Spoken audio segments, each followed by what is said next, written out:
Archaic Records. Hey, what's up, everybody? It's Archaic Records here with you again. My name is Jamie, coming at you from Nashville, Tennessee. Here to welcome you into episode number 144. Today we're going to be taking a quick look at a record that was, at least as far as I was concerned, probably the most coveted title to be re-released in celebration of the most recent Record Store Day, which of course occurred on April 12th. Now, going back to the event's infancy, Record Store Day is something that I used to really love. It was something that I wouldn't dare miss. It was definitely a mark-it-on-your-calendar event as far as I was concerned. But slowly over time, Record Store Day began to bring me less and less pleasure, and eventually it got to the point to where it was something that I began to really dread. Now, having said that, it was something that I still participated in, I guess, out of a sense of obligation. Record Store Day is, in theory, something that I do believe in, but I'm a person that spends probably way too much of my free time loitering around my local record stores, and to me, visiting your favorite shop on Record Store Day is much like visiting your favorite tavern on St. Patrick's Day. The place is usually full of unfamiliar faces, people behaving in an amateurish manner, and I don't really want to stand in line, and to be perfectly honest with you, I don't really want to be pressured into making mind-numbing chit-chat because you and I are forced to stand next to each other. Now, don't take it personal, but in my professional life, I'm forced to make mundane chit-chat about 50 hours a week, so it's something that I would prefer not to do during my free time, and quite frankly, I'm not interested in what you're there for. I don't care that your son is wearing a Motorhead shirt just so you feel like the coolest dad at the middle school. And as if getting through the line isn't bad enough, once you get into the event itself, usually you're bombarded by a bunch of knuckle draggers who are taking selfies, filming TikToks, and pissing themselves over the most recent Taylor Swift event. For me, it is something that has become a hard pass. Several years ago, I decided to ditch out on Record Store Day, and I have not been back in many years. Now, of course, the dark side to not playing the game, if you will, is that, of course, there are going to be those releases that you might miss out. Records that I know for myself I would love to get my grubby little mitts on. So, despite the fact that I have not attended Record Store Day in at least 3 or 4 years, I do every year. I do still check the list to see if there's anything coming out that might make me flinch, that might make me drag my carcass out and endure all of that unpleasantness. And for the most part, most years, despite the fact that there's always records that I would love to get my hands on, most years there are things that I can pretty much take a pass on or hope to find the next couple days after Record Store Day out in the wild. But this year, there was a record coming out that sort of made me flinch a little bit, almost made me question my anti-Record Store Day stance. The record in question is this record right here, this beautiful pressing of the album 1-2 by Jamaican dance hall legend Sister Nancy. Now, Sister Nancy is somebody that I am a huge fan of, and I have been for a substantial period of time. If I'm not mistaken, I do believe that I first got turned on to the music of Sister Nancy in probably around 1996, maybe early 1997, not long after I moved to the Bay Area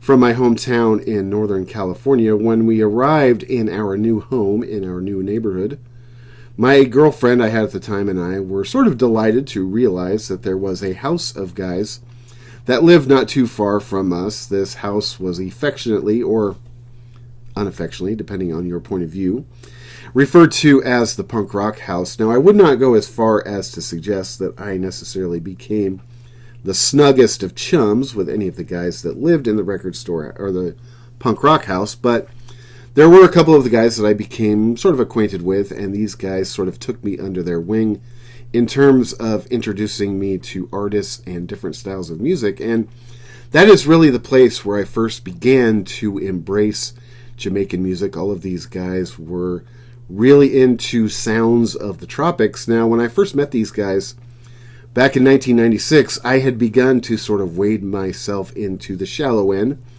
of the punk rock and post-punk universe, but Jamaican music was something that I was totally ignorant of. And if I'm being perfectly honest with you, it was something that I kind of had a negative preconceived notion of based on where I was living before I moved to the Bay Area. Now, before I moved to the Bay Area, I was living in a town called Chico, California, which is basically my hometown. That's sort of a half-truth. I'm technically from Paradise, California, which is about 20 miles east of Chico. But after I graduated from high school in 1994, I moved down to Chico from my hometown, where I began taking college classes. And one thing about Chico, which is a great town, it is a place that whenever I go back home, I absolutely love it. Now, when I lived there back in the mid-1990s, it wasn't necessarily my favorite place in the world. But now when I go back home to visit my dad, I'll actually be back home in about 3 weeks. Can't wait to go back and see the old town once again. Every time I'm back in Chico, I have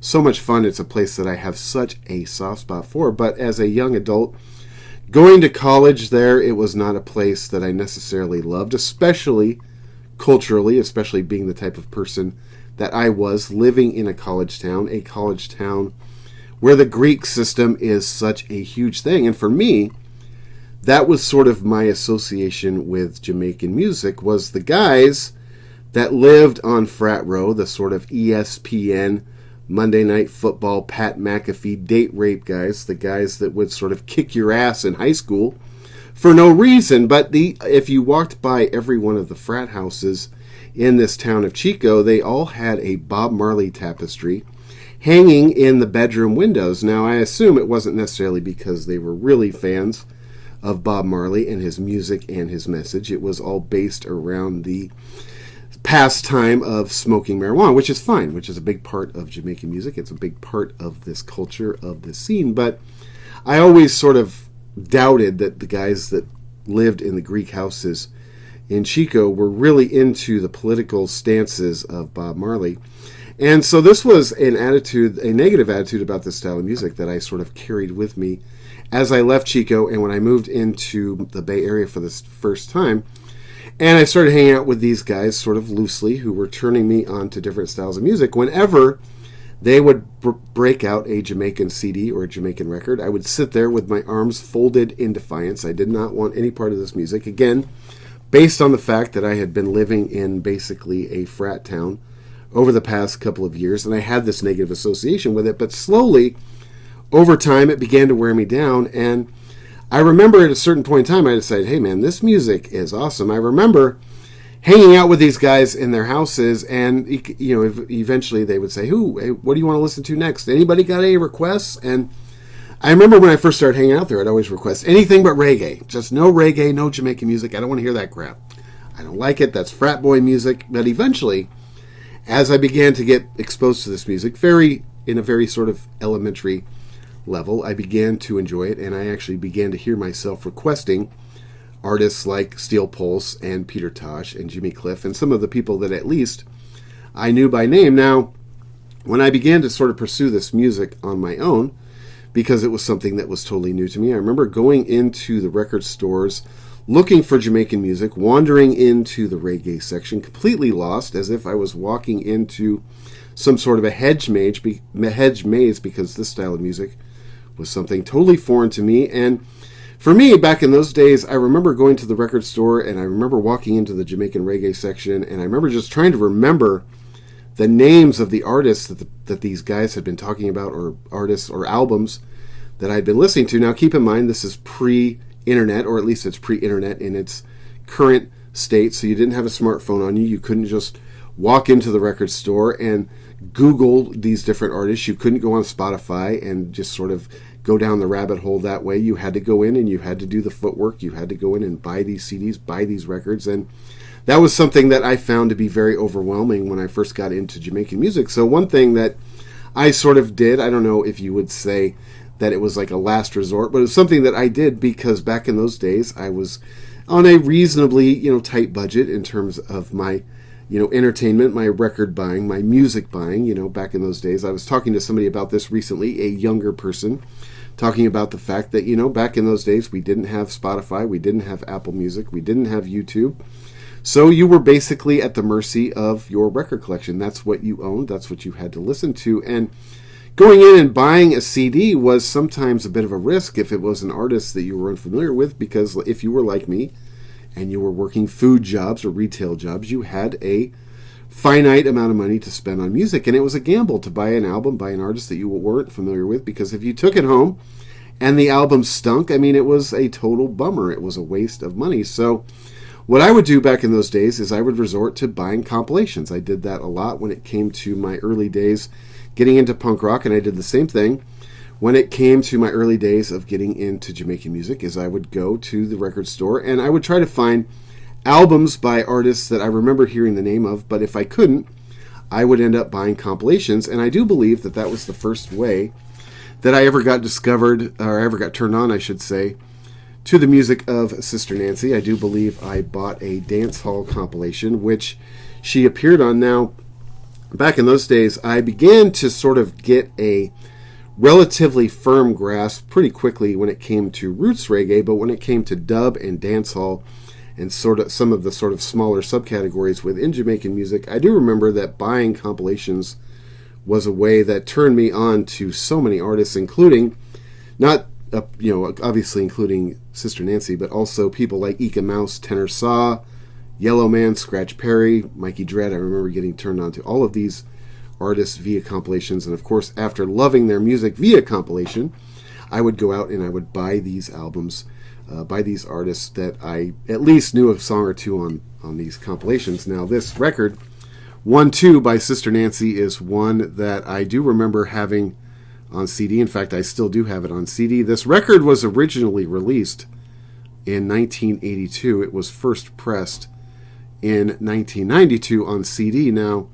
this is a record that I do remember buying on CD after listening to a couple of her jingles on different compilations. And to me, this is a record that I've been listening to in extremely heavy rotation basically since I first got turned on to Sister Nancy in either 1996 or 1997. To me, this is one of the greatest dancehall records ever made. I absolutely love this pressing of it. This is something that I think turned out absolutely beautiful. I think the artwork is incredible. I love the picture of her on the front, looking quite lovely. She's somebody that I wouldn't kick out of bed for smoking ganja, son. Get it? Of course, this record was produced by the legendary Jamaican producer Winston Riley, who unfortunately passed away on December 19th, 2012, after being shot in his Kingston home in November of 2011. This album, to me, pretty much start to finish, is still one of my favorite dancehall records of all time. Of course, it starts off with the title track 1-2, which is absolutely unbelievable. I love the song Ain't No Stoppin' Nancy. Guana School is awesome. Coward of the Country is, man, it's one of my favorite songs on this record. Side 2 starts off with the song I Do Believe, which turned me on to Sister Nancy back in 1996 or 1997. Bam Bam, of course, that song is hyper snug. Now, I was just reading recently as I was sort of getting ready to talk about this record a little bit. I do believe that I read that the song Bam Bam is one of the most, if not the most, sampled dancehall tunes of all time. It is absolutely awesome. A song that, despite how big it is, I never get tired of it. I love the song Transport Connection. I love the song Pigeon Rock. A Roof Over Me Head is awesome. I mean, every single song on this record is absolutely amazing. The album closes out with the song Only Woman DJ with Degree. Now, I don't know that that's necessarily true, but I do know that Sister Nancy did have, I believe it was a finance degree, because not long after her music career ended, Sister Nancy moved to New York or New Jersey. Which one was it? Same thing, basically. Actually, you shouldn't say that. I remember one time I said that to somebody, that New York and New Jersey were basically the same thing, and this person literally wanted to leap over the table at me. So I do believe technically she was living in New Jersey, and she ended up working in finance after her music career was over. Now, if, like I said before, this is a record that you have not had an opportunity to listen to, I highly recommend you go back and turn yourself onto this album, the music of Sister Nancy. This pressing turned out absolutely beautiful. Now, Having not participated in Record Store Day this year, this was something that I set out to get my hands on immediately following Record Store Day. Now, that's one nice thing about living in Nashville. Now, there are a lot of nice things about living in Nashville. Nashville is a very nice place to live. There are times when I have a tendency to bust this city's balls, but Nashville really is a nice place to live. It is not necessarily the most exciting city in the world, but it is a very pleasant place to live. And one of my favorite things about living in Nashville is the plethora of really excellent record stores that we have here around the city. Now, I was semi-confident that I was going to be able to find this record out in the wild a couple of days after Record Store Day for a couple of reasons. One, because we do have so many good record stores here in Nashville. I didn't think that they were going to sell out at each and every one. And number two, because Nashville is not exactly a hotbed of Jamaican music, which I guess in a way is a good thing and not a good thing. I am somebody that lives for Jamaican music. I love going out and seeing live Jamaican music. I love going out and seeing Jamaican music nights, reggae nights, something that I used to do back in Seattle and in the Bay Area and in Chicago, something that you just really can't find out here in Tennessee. In fact, I tell my wife all the time, it's one of my fantasies living out here in Tennessee to start a reggae night at one of our local taverns. Now, you start a reggae night in Nashville, chances are most people aren't going to show up, but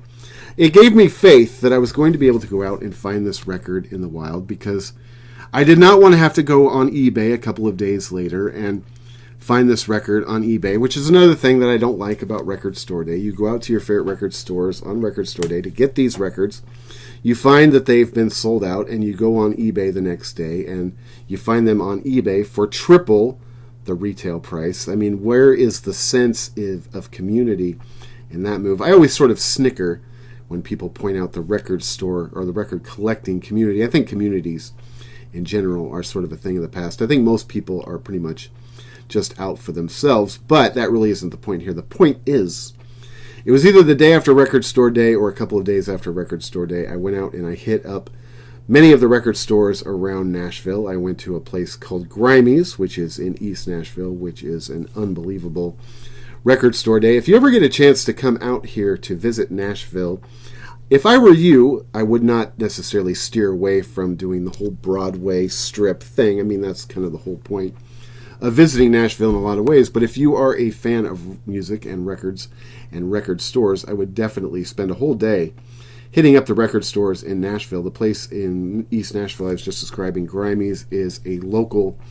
institution. I also remember checking out probably my favorite record store in Nashville, a place called Phonolux, a place that is the Jugs. Now, it's only open Friday, Saturday, and Sunday, but it is awesome. There's also a place I checked out in Franklin, Tennessee, a place called Luna Records, which is in the place called The Factory. Now, after checking out all three of those places, I was a little bit shocked that this record had been sold out at all of those places. Now, I did have one sort of trump card up my sleeve, that being a place south of Nashville, a record store in a town called Columbia. So about 3 or 4 weeks, maybe 3 weeks after Record Store Day, my niece Emma was in town to go see the big Metallica show. I did an episode on her visit and the Metallica show at Titan Stadium here in Nashville. If you're interested in going back and checking out my experience seeing Metallica with my niece, it was a great weekend. My wife and I had so much fun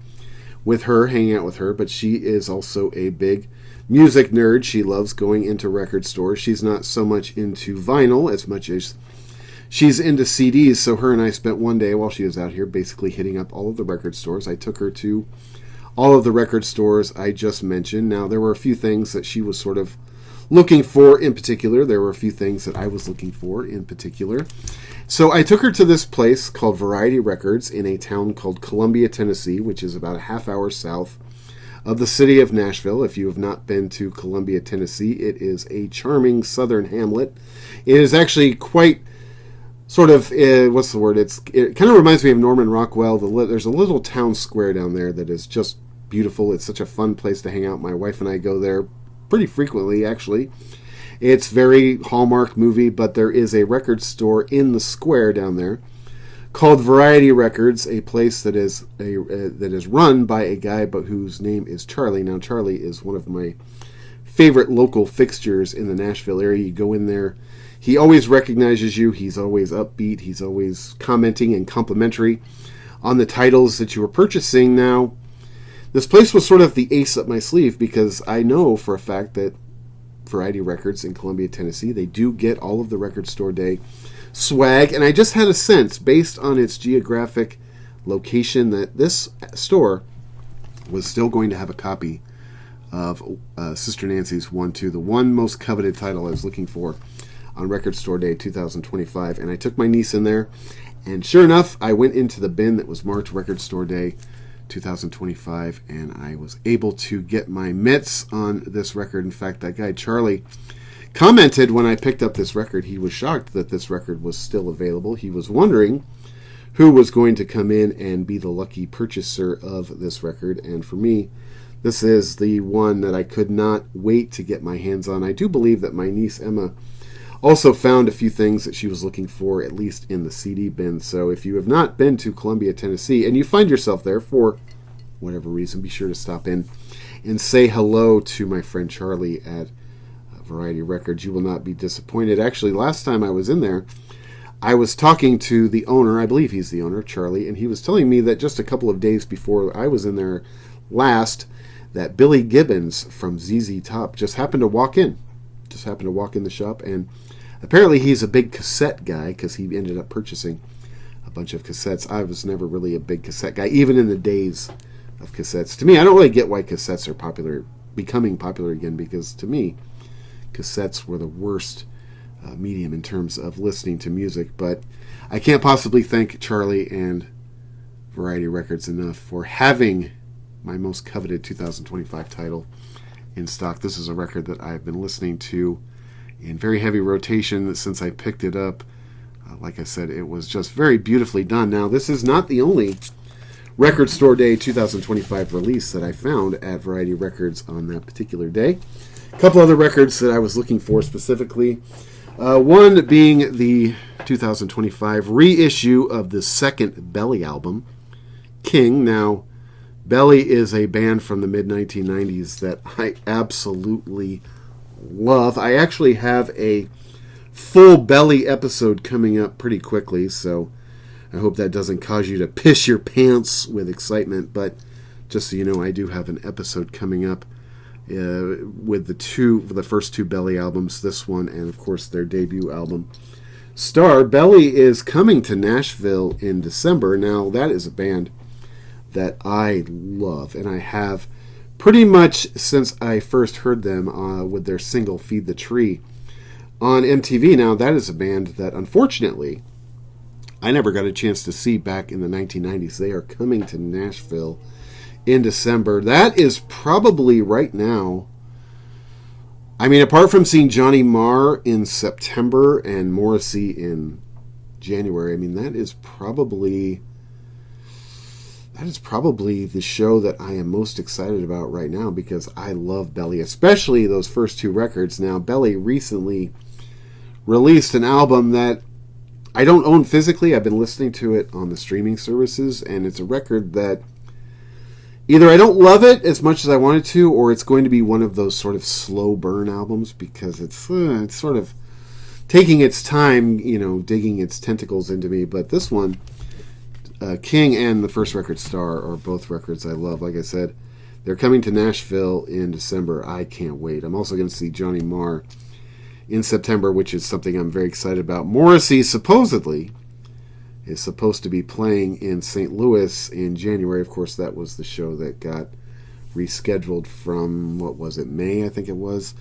We will be doing a Morrissey Monday show again this week. I realize I've not brought a Morrissey Monday episode to the channel in quite a while. Morrissey, right now, it's just, he's somebody that, it's sort of hard to defend Morrissey right now in terms of his shenanigans and his most recent behavior. So we are going to be discussing some of that on Monday on the new Morrissey Monday. But another record that I picked up at Variety Records in Columbia, Tennessee for Record Store Day is a record that I've had on CD for a very long time. A record that honestly I never really thought I'd end up getting on vinyl, but that is the first Slint record. If you're unfamiliar with the band Slint, they are sort of a post-hardcore prog punk math rock band from Louisville, Kentucky. This album, to me, is an all-time classic. Seeing this in the Record Store Day 2025 bin was quite a surprise. I actually don't know that I was aware that this record was even coming out as a part of Record Store Day. Now, the Belly record, of course, I was aware that was coming out. Of course, I talked about not wanting to get my hands on the Sister Nancy, but this was a pleasant surprise. This is still sealed. I've not listened to this particular piece of vinyl yet, but this is a record that I go back and I still listen to pretty much all the time. This was an album that a band, Slint, that I got turned on to by a friend of mine many years ago. When I first listened to that record, the first couple times I listened to that Slint record, it was something that, it wasn't necessarily my luggage. I thought it was a little bit too busy, a little bit too proggy, if you will. But over time, it is a record that I absolutely love, and I have, it's one of those things that once it grabs you, you finally decide, you maybe it's a little bit over your head at first, but then once it finally grabs you and you get it, it's one of those records that, to me, I can't really live without. Like I said, I've had this album on CD for a long time. Didn't even know it was coming out on vinyl. So again, I want to give thanks to my good friend Charlie down at Variety Records in Columbia, Tennessee. Check it out if you're ever in the Nashville area and you are on sort of a record store field trip. Don't leave out Variety Records, because that place is definitely worth the trip. It's only like a half hour or so, maybe a little bit more, depending on traffic. It's only about a half hour or so away from Nashville. Also, check out Phonolux, check out Grimey's, check out The Great Escape, check out Luna Records. As I mentioned before, one of the great things about living in Nashville is just the plethora of record stores. I'm probably heading out to a couple of them today as soon as I finish recording this video. But again, go back and check out 1-2 by Jamaican dancehall legend Sister Nancy. This is one of my favorite records in the genre. I'm probably going to put it on and listen to it and finish getting ready to leave the house. Pretty much right about now. Anyway, man, thank you so much for checking out this video. This is Archaic Records. My name is Jamie, coming at you from Nashville, Tennessee. Be sure to go out and support your local record store, like Variety Records in Columbia, Tennessee. Tell Charlie that Jamie Archaic sent you. Check back for Morrissey Monday, a celebration of all things Morrissey and the Smiths. Like I said, we will be back with Morrissey Monday this week. I realize we haven't posted a Morrissey Monday in probably a couple of months, honestly. Not since he canceled his North American leg of his 2025 tour, so got to get back into it. Like I said before, it's been a little bit unfun defending Morrissey as of late based on his current pattern of behavior, but we're going to get into all of that on the next episode.